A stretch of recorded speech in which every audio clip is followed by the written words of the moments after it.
Welcome to Street Psychology Podcast. Today I have a guest, Maddie Andrews, who's just going to be sharing a little bit about her story and her journey with mental health. So, Maddie, do you want to start by just introducing yourself? Yes, thank you for having me. My name is Maddie. I'm an MSW student, mental health advocate, peer support specialist, and also someone living with serious mental illness. You're in school right now to be a social worker. How's that Yeah, going for you? I love my program. I love social work. I love school. I love learning. It's a great opportunity. I'm very privileged to be able to access this type of education. Yeah, it's a really rewarding career, and it takes a special person to invest in that career and to want to do that to help other people. It's the beauty of social work, right, is that it teaches you to look at the whole person. Yes, I love to learn about mental illness and mental health, but people are comprised of so many things, and that's the beauty of social work. You're talking about the trauma that we experience in life. So many people experience trauma, and your thing is how to turn that trauma into motivation. Can you speak more about Right. that? My first traumatic experience happened when I was 4 years old. I was actually sexually assaulted when I was 4. And I told my teacher, and she was like, "This is your fault. If you tell your parents, you're going to be in a whole lot of trouble." So I really developed PTSD at 4 years old. And then fast forward to middle school, I started developing things like hallucinations, delusions, paranoia, depression, mania. And a child only knows what they know. So I thought everybody had delusions and everybody had paranoia and this type of thing. So I didn't disclose. It wasn't until I was 14 that I started to disclose, but the evolution journey of my diagnosis process was long. It wasn't finalized until I was in my 30s. My final diagnosis is schizoaffective bipolar type, PTSD, OCD, and generalized anxiety. And living with such exacerbated symptoms was traumatic in itself. In my 20s, I was a teacher and didn't disclose to anybody because of stigma. And it really left me battling in silence. Fast forward to my 30s, I was on 10 to 15 mental health meds.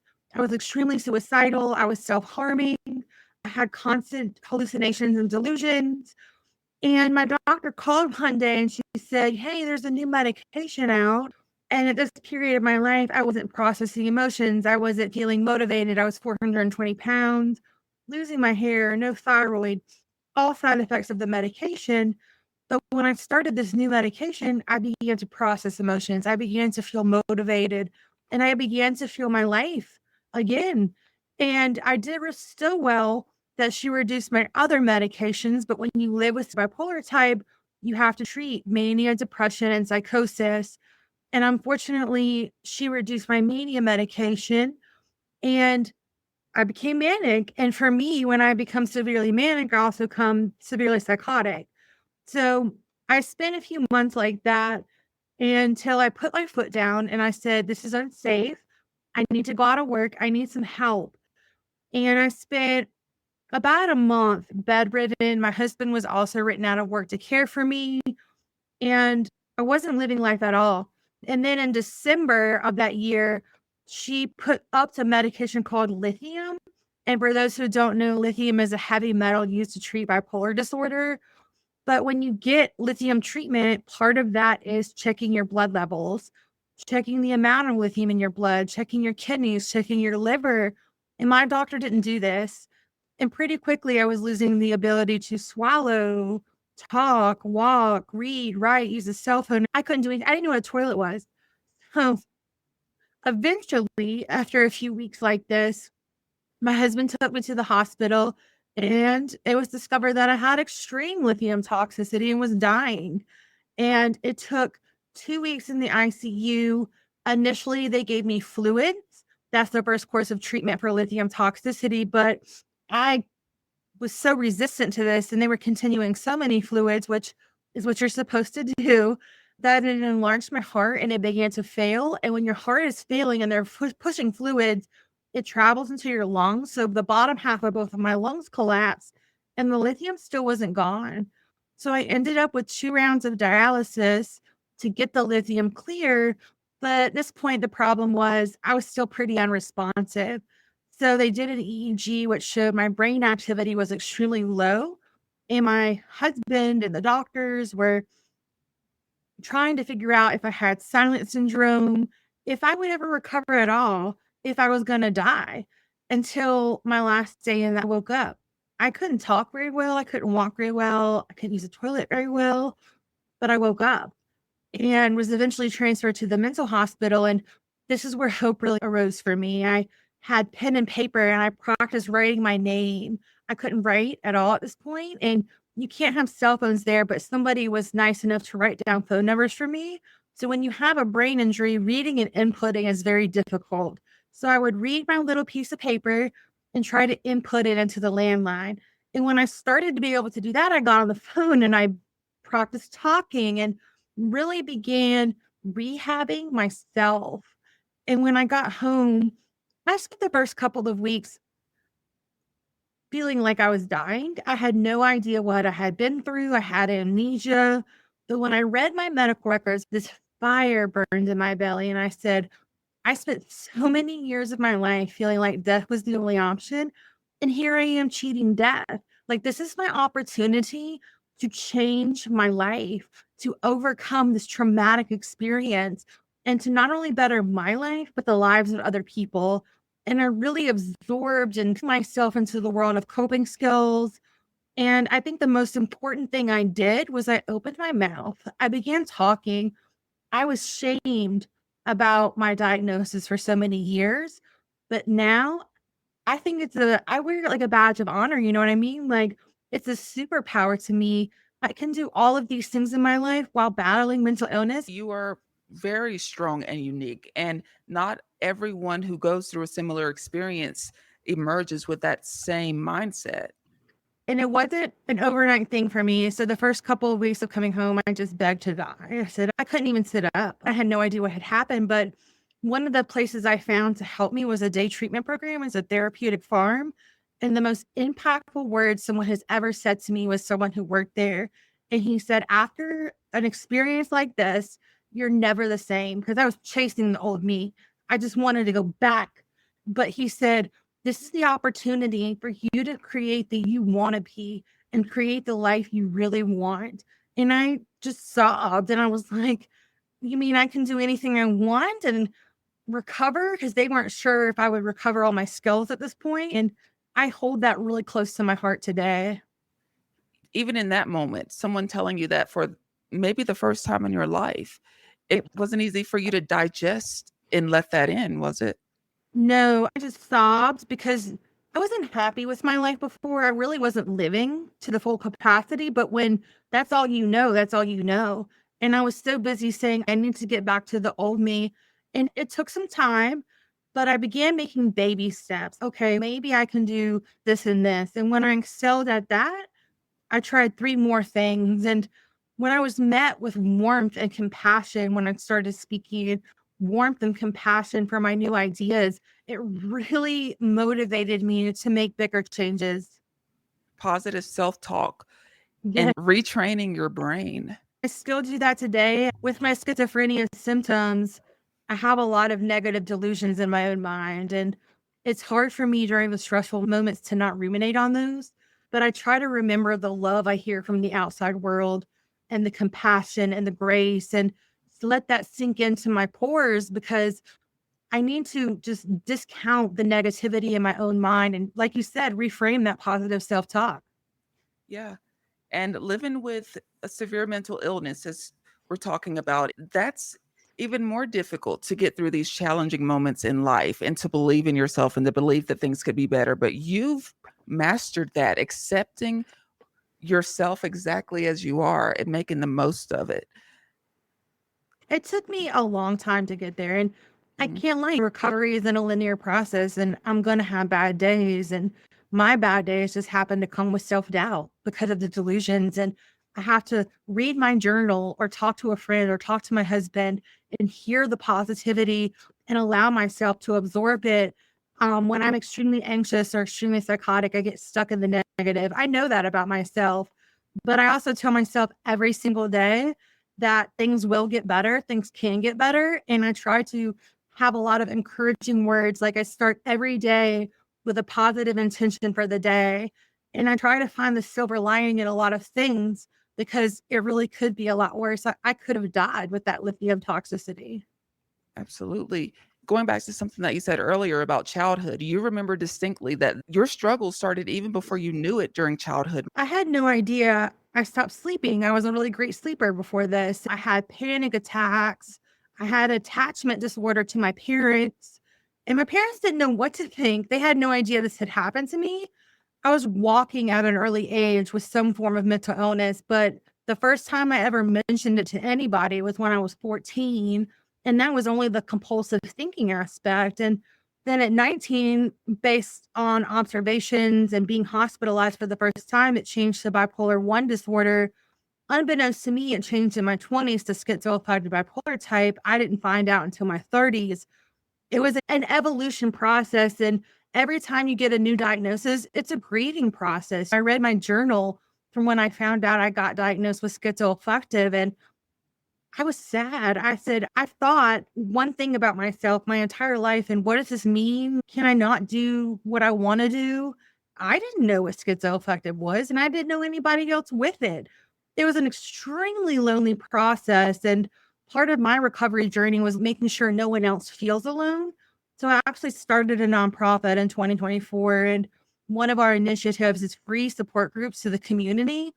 And we have a free group virtual for people with schizoaffective disorder.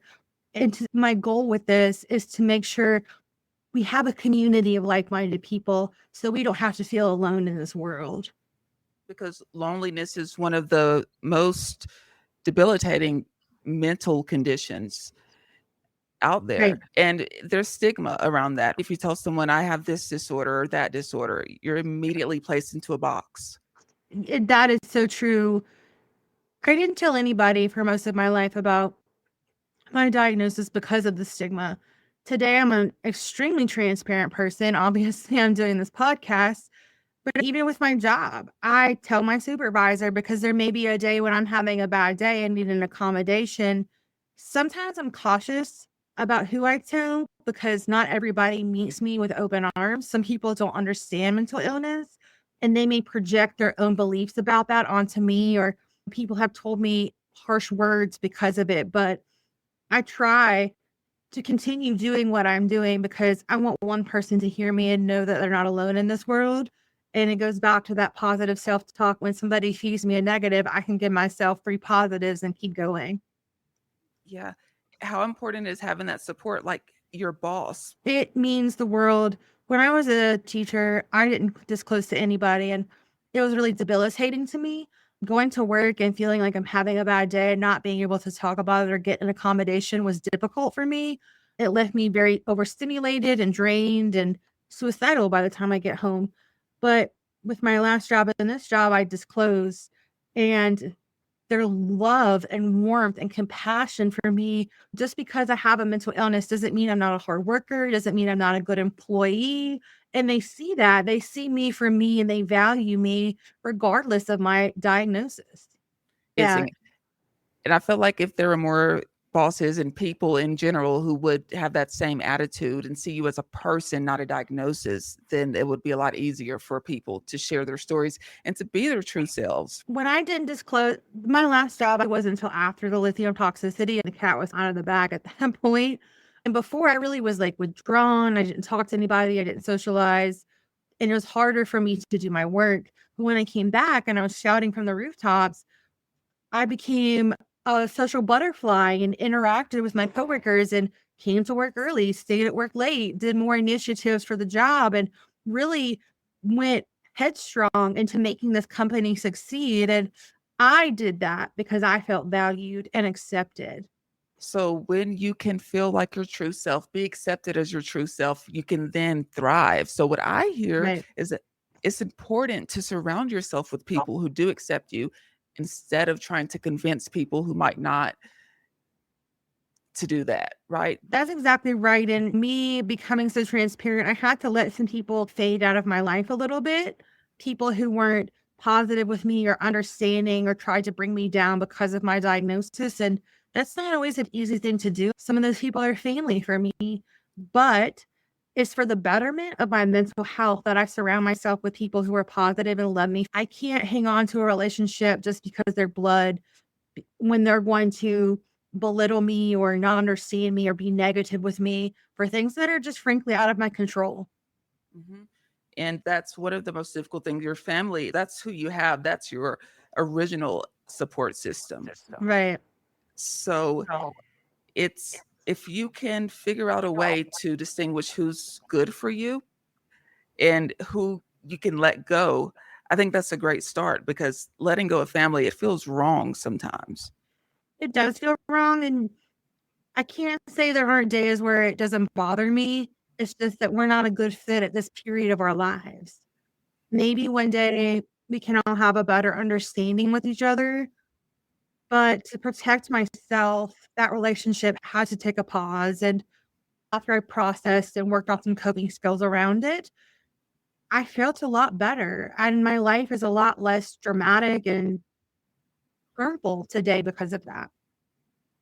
Yeah. So, what were some of those things that these family members made you feel? They made me feel like I think the biggest thing that happened with these family members is they forgot I'm a human being first. When there was a bad moment or I made a mistake or I had a natural human reaction, they were very quick to, oh, it's just your schizoaffective or, oh, you're crazy, blaming my diagnosis for being a human being. And that's not okay to me today. I might have a diagnosis, but I'm still human. And just like you, and we all make mistakes and we all have bad days. And I don't want my diagnosis to be held over my head or used against me in any kind of way. Okay. So, this wasn't used in a way to benefit you. Oh, give Maddie a break. It Okay. was the opposite. It was, "Oh, she's just doing this because she's schizoaffective." Or, "You need to go, have you taken your meds today?" Or, "You need to call your doctor." Yeah. Okay. And these are the people that you have to remove because that's the kind Right. of thing. If you hear it enough, you might start to believe it. And I did for a while. I felt guilty for having an emotion or behaving. Everybody gets angry sometimes, everybody gets sad sometimes, and I felt a lot of guilt and shame for having a natural human emotion because of and I've got these comments outside of my family. I got them in the workplace. I've gotten them from friends, but I've learned today how to process this. Even my mom did it to me. She's passed now, and she was a great mother, but when she got angry enough, she would say some really harsh things to me. "I'm gonna commit you. You're crazy and you deserve to be committed." I didn't do anything to anybody, and I'm not a harm to myself or anybody else. And you're mad at me about something else, and you're gonna cuss me out and say you're gonna commit me over that, knowing I have a deep-seated fear about that. Like, that's not helpful at all. And when most of these were human experiences. Like, she was angry at my brother, and when I wouldn't feed into it, her reaction was to get mad at me. Reaction with me when she would get angry was, "You're so this, you're so that, I'm gonna do this, I'm gonna do that." Taking away someone's civil liberties because you're mad at them is never okay. Absolutely not. And to go through that when you were already in a pretty bad place. I was not win at all. The comments happen from here and there from time to time from people who may not be educated enough about mental illness. Today, I'm in a much better place when I hear comments like that, where I can process them and take it a step at a time and move forward. But there was definitely periods of my life where it triggered a delusion, it triggered paranoia, it triggered a hallucination, it triggered anxiety, and it was just this endless cycle of negative feelings for me. What are some tools? How do you get through it during these moments of hallucinations and you're having to distinguish what is real? What am I? What do I feel? What are some tools that you use during those moments? I really like to journal. I like to get it out on paper, and then I'm married and I can sit down with my husband or my therapist or a friend and talk about what happened. Getting it on the paper first helps me organize it because I tend to cycle and cycle if I don't first, the same thing over and over. And once I talk about it, I can check the facts. I can stop and pause and check the facts. Did somebody really say this? Did this really happen? And my husband or my therapist or my friend can help me differentiate these things. But I also think everyday coping skills are important to prevent episodes like that from happening. Getting adequate sleep, sunlight, routine, meditation, exercise, healthy diet, mindfulness, these all come into play of me doing this every single day of every single moment so that I don't have so many of those symptoms. Yeah, so it doesn't build up. I find that most of the time when I get triggered, it's from extreme stress or feeling like I've done something wrong and I'm in trouble, which I think comes from that incident when I was 4 years old. But I know this about myself, and I'm working in therapy to try to build more coping skills in my toolbox so that I'm not perfect. I'm going to make mistakes. So when I make a mistake, what steps can I take so that I don't fall down that rabbit hole and get triggered? But for the most part, I'm pretty symptom free. So I try really hard to reduce my stress and use those coping skills. I think for me, it's a lot of preventative care at this point. Preventative care. And like you mentioned, you know that some of this comes from feeling like you've done something wrong in childhood and not really being comforted enough in Right. that. And now you have this new sense of comfort Right. in it. I feel like I have a lot more self confidence now and a lot more self love. I know I'm a great person. Like, I'm here to help people. That's my whole mission in life in general. I'm a kind and empathetic person, but I still have to remind myself of that sometimes. I think we all beat ourselves up every now and again. And we just can't stay there. I think that's the key. My husband is good at reminding me of that. If I start to do that cycle of ruminating and getting stuck in the negative, he'll say, okay, we're going to live in the now. I do some box breathing. I do the stop technique. I do my grounding work. I write in my journal, all the things I've learned along the way. And when I was in my 20s, I knew of a lot of these things, but I wasn't taking them home with me. I was leaving them in the therapy office. I learned a skill, I go home, I implement it. Like, my desk here has coping skills all over the wall. So if I don't feel well, I can look on my wall and say, okay, what skill do I need to use right in this very moment to get through to the next? I love that. You can see it, you can be it. I had a therapist when I was in my 20s. I was really struggling, and he said, you need to make a tangible toolbox. Go buy a tackle box, go buy a toolbox.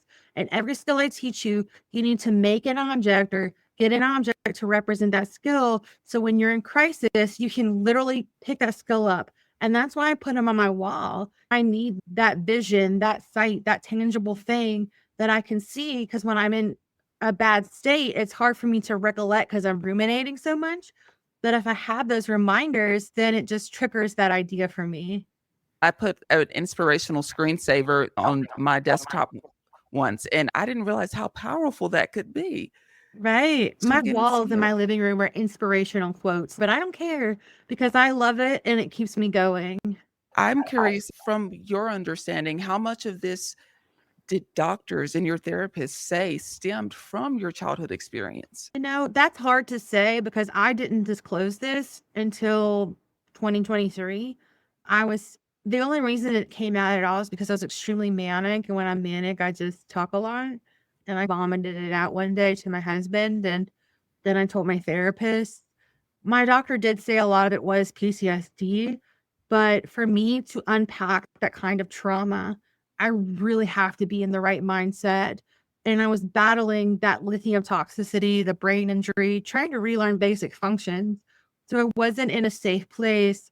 And so now I'm at a point in my life where I can start processing this and understanding how much of what happens to me today is from that. When you do trauma, it's very important to feel safe while you do it. Yeah, and that's a great point. This is so new in coming into that. And that's not an easy topic. Trauma and PTSD related things. We're not sure right now, but we can imagine that some of it did come in certain ways from that because it is a traumatic experience. But I was just curious just to know how much of that have we verified to help other people, because childhood neglect and emotional suppression, it does manifest in adulthood and teenage years, and these are the most important years when you should be able to express yourself and to be comforted, because later in life it does usually show up. I sometimes wonder if my symptoms with my schizoaffective would have been as bad if I didn't have this traumatic experience as a child. Nobody in my family has schizo. My dad had bipolar disorder. And so I'm not an expert. I'm not a doctor. I can't exactly say if there's a correlation between schizoaffective and childhood trauma, but I definitely think some of my symptoms may have been lessened if that hadn't happened to me. Yeah. So and you also mentioned a good point is that your dad had a mental illness. He did. My dad had bipolar disorder. My mom had chronic depression. Both of them had anxiety. My grandparents had anxiety and depression. I don't know if a grandparent had bipolar disorder, but my symptoms for my bipolar aspect of my diagnosis are a lot like my dad. I'm my father's child. When he gets manic and when I get manic, we had a lot of the same symptoms.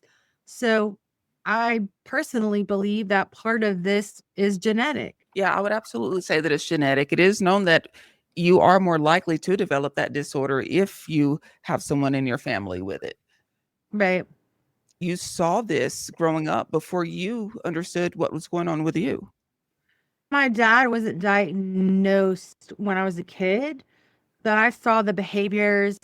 And unfortunately, my parents masked a lot of their symptoms with substances. I also learned that at an early age. Like when I stopped sleeping when I was 4 years old, my mom's answer was over the counter medication.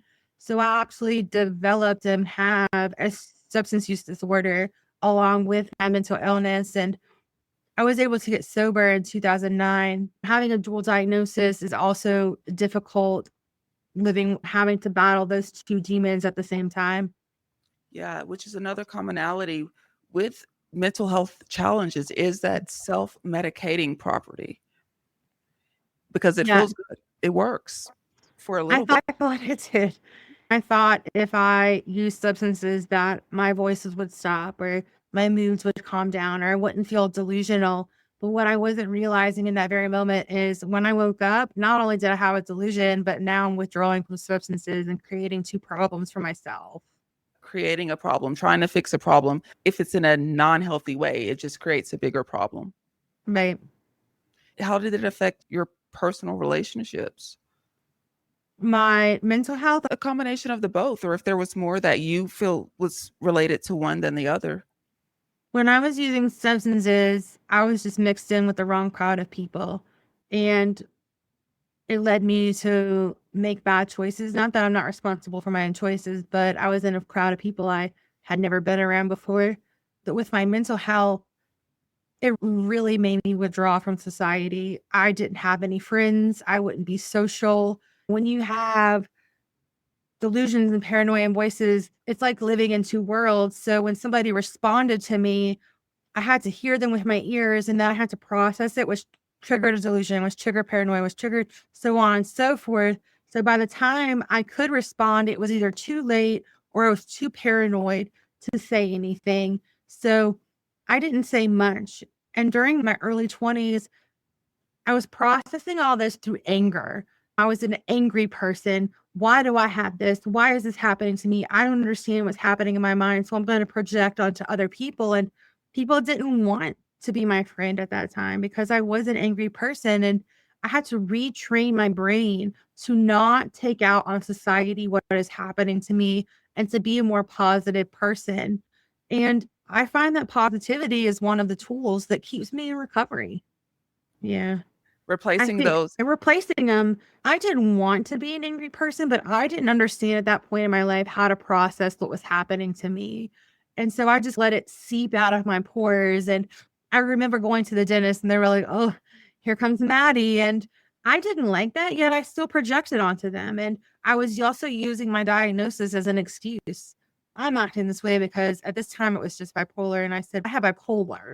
Like, and it was a crutch for me to act any old way I wanted. But today I work so hard to say I have schizoaffective bipolar type, yet I'm still a positive, kind, empathetic person. And I'm trying to show the world that mental illness doesn't make us mean. It doesn't make us violent. We're not going to harm you. We're still people too. And I have to work that much harder to prove that. Yeah, and it's beautiful to be able to say, I have this, but I am not this. Yeah. Yeah. I think people hear the word schizo or schizophrenia and they're afraid. It's a very taboo word. Oh, are you going to hurt me? Or, oh, she's just crazy. All the stigmatizing words that come along with schizophrenia. But I've met so many people living with schizophrenia or schizoaffective disorder, and they're the nicest people on the planet. They would never harm anyone. They just want to work or go to school, function in society, just like you and me. Yeah, because the label, that's when things get tricky. It's hard to truly understand unless you walk the path. Whether you know someone with mental illness, your provider working with people with mental illness, I just encourage you to listen empathetically. People, it's very hard to get these things out of our mouths. It's very difficult to process these things sometimes. So if someone's coming to you and sharing, hey, have this and this is how I feel, meet them with kindness because that's a very brave and difficult thing to do. Yeah, why do you think people are so scared to let that kind of stuff in? I think it's because of the taboo and negative culture that comes along with some of these mental health words. See in the media about violence and people assume that they're mentally ill, or in movies, people with schizophrenia are shooting a place up, or it's just portrayed very wrong in the media. And I think it comes back on the people who actually live with these disorders. We're not introducing the idea that, yes, this person has schizophrenia, but look at all the things they're doing in the movies or in the media. We're not praising the people living with mental illness and praising their accomplishments. It's only there when it's a negative view of what people living with mental illness really is. I'm curious about your group, your nonprofit, because you have to retrain and relearn and be okay and tell yourself that it's not your fault. We have 3 groups. Our initial group was for anyone living with schizophrenia, schizoaffective disorder, or bipolar disorder. The idea of it is to create a community of like-minded people where you can heal together. A lot of people don't have that safe place to disclose or that safe place to talk, and I wanted to build that for people like me. We still have it. Anyone is welcome. It's virtual. We have people all across the country who join, and it's just a beautiful place of healing. We give the floor to our group members to share whatever experiences they feel comfortable sharing. And then if time is left, we go over a skill that one of us has learned and share it with one another to promote healing for all. When that was successful, I said, why can't I do this in person too?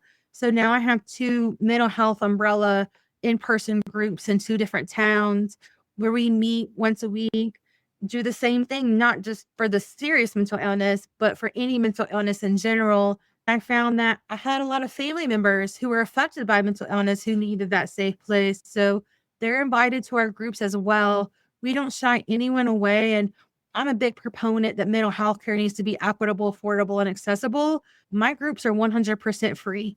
We don't turn a single person away and we don't charge a single dollar because mental health care is expensive enough. That's also another barrier, and you're removing that. Mental health care is very expensive. Sometimes I have a hard time understanding why I have so many added expenses for the way I was born. Not having insurance is not an option for people like me.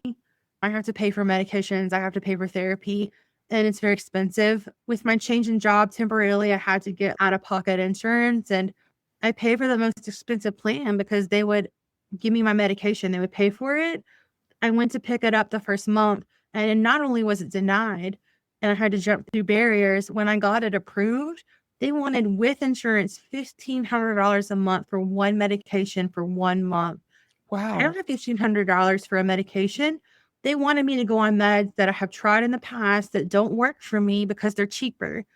It just so happens that I need these new school drugs to survive.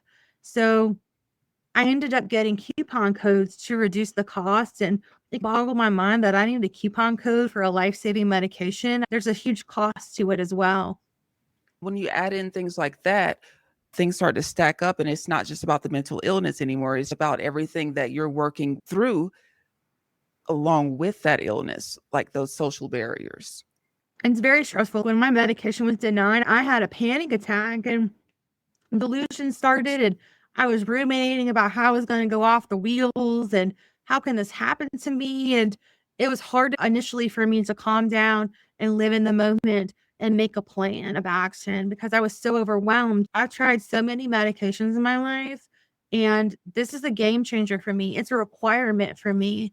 And the fact that I have to jump through so many hoops just to be able to function. I go to school, I work 2 jobs, I pay my taxes, I don't break the law. Why is the medication that enables me to do that so out of reach for me? What message does that send? It makes me feel like sometimes society, not everybody, but like when it comes to things like that, wants me to fail so they can prove something. Like, oh, we told you couldn't do it. I didn't ask for any of this. Mental illness is not a choice. So I'm trying to be a productive member of society. So just help me a little bit. Help me get there. Help me succeed a little bit more. Mhm. When you come out on the other end of that, with it seems like everything is against you, it's even more rewarding to know that you can do it. I can do anything I want. There's 3 things in life I can't do. I can't go into the military, I can't go into politics, and I can't go on Survivor because I need medication. And Mm. that's about it. Anything else I want to do in this world, I can do because I'm a great human being. Just because I have a mental health diagnosis really doesn't mean anything at the end of the day. If I was walking down the street, no one would know. When people tell me I can't, when I came home and started, I'm going to make a nonprofit, I'm going to go to grad school, I'm going to work, I'm going to do all these things. Most people in my life, like, you're going to get sick. You can't do any of this. I used it as motivation to prove them wrong. I don't think I have, but maybe 1 or 2 people in my life were like, this is a great idea. A lot of people treat me like I'm made of glass. Even today, if I have a bad day and I express that with certain people, they're like, you're doing too much. You need to slow down. No, I don't need to slow down. This is just a bad day. Please don't treat me like I'm a breakable object. And that goes back to that support. I try to surround myself with people who believe in me and want to support me, but I understand at first where it came from. Here I am almost dying, learning how to read, write, and swallow. And all of a sudden I'm going 100 miles a minute saying, I'm going to do all these things. It was shocking. Like, they didn't think I was going to survive. I did all of this 3 and 4 months after coming home. I recovered at an exponential rate. So I think it was shocking at that point, but this is a couple years later now, so I don't really think there's an excuse anymore to be saying, "Oh, you're just gonna get sick." What do you mean by get sick? They assume that I'm going to have crisis. So maybe I'm gonna get manic or severely depressed or severe psychosis or debilitating symptoms where I'm not gonna function because if we're real here, there was periods of my I worked, but my symptoms were so severe when I came home, I wasn't functioning very well. And they're afraid I'm gonna get back to that point. And the biggest thing I hear is you're doing too much. I'm not, I have all these coping skills. Like, I understand myself. Like, the biggest thing I do is give myself adequate time to sleep because I know that's my biggest trigger. I put measures into place in my day-to-day life as a safety net, as preventative care, and I would just like that to be respected a little bit more. For people to believe in you more. Yeah, it's a little disheartening when you talk to somebody because you're having a bad day or a bad moment and they go to the worst, they go to the extreme automatically. Be kind, give grace, listen empathetically, and ask how you can support them without judging them or projecting your fears onto them. Projecting those fears. Maybe they don't feel that they'd be able to do it. I think that's a lot of it. Some of it is fear from where I used to be. I get it a lot. I work 80 to 90 to 100 hours a week, and most people can't do that. And it just so happens that I'm also doing it with mental illness, and it seems a little bit unattainable to some people. So the minute I have a symptom, no matter how big or small, they jump to, you're doing too much. That's what I always hear. You're doing too much. Where's your self care? When are you going to slow down? My work, in a lot of ways, is my self care. I'm a peer support specialist. I get to help people in their recovery every single day, and that keeps me healthy. Yeah. And I can see that, but some people might be thinking on the lines of when you are constantly moving and you can't really sit down, you don't want that moment of silence, is because you don't really want to sit and feel and experience those down human moments. I can't lie, that used to be the reason I worked so much. The stillness was difficult for me, but that's something I work on in therapy. When I'm in the stillness and I'm having an uncomfortable moment, I get out my painting or I get out my coloring and I do something with my hands to help me process that moment. Maybe I journal, maybe I talk to my husband. So I think I am able to live in the stillness better today, but I do think it will be a lifelong journey for me. That's just who I am. Yeah. being still sometimes can look like just giving yourself a moment to do something you enjoy. Yeah. Like today, earlier, I had 20 minutes. So I got my painting out and started painting. I did something for myself. And maybe it's just listening to my favorite song or having a nice cup of tea. I enjoy that as well. Anything I can do for myself, Yeah, that's self care. it's self-care and it works because there's balance. And maybe it's difficult for some people to see that because the first thing they do is go to the negative. They're not seeing the great things and the great work that you're doing for yourself every single day. I agree. I think a lot of people's natural reaction is to go to the negative. Me being so positive, sometimes it's hard for me to be around that negativity. So when someone goes there with me, maybe I'll distance myself from them for a little while and create that firm boundary. Because at this point in my life, I need people who are going to lift me up and support me. And if your goal is to bring me down in any kind of way, then maybe we need to take a little pause. There's nothing wrong with that. I can love you from afar while I build myself up. Your husband knew about your diagnosis before you guys married. When I met him, he learned that I had bipolar disorder because that's all I knew at the time. And we were married when I found out about the schizoaffective. He did not know anything about mental health when I met him. My mom was alive at the time and my biggest worry, like when it came to managing my diagnosis. But when she passed away, I told him, I said, you're going to have to educate yourself and listen to me because now you're my biggest support team. You're my safety net. But I was really independent at the time. But when I became really suicidal in 2021, he educated himself. He found facilities. He found coping tools. Like he bought me a weighted blanket and a sunlight therapy lamp. Like he was really going above and beyond to learn what kind of needs I need. And then when I had lithium toxicity, he was my 24/7 caretaker. He was doing everything from managing my medication to changing my diapers. And he was really thrown into this caretaking role, which was stressful for him. That's not easy in your young 30s to suddenly be taking care of your wife time unexpectedly. And then did create a lot of issues in the household for a little while. But I think today we communicate. When I have a symptom, I tell him. When I need something from him, I use my I need. I feel manic. I need you to do this for me, please. And he meets me where I need him to meet me. I used to think that nobody could love me because I had mental illness, but now I have one of the best partnerships I've ever heard of. He's my best friend. I love him, but it really took open communication, kindness, and education to get there.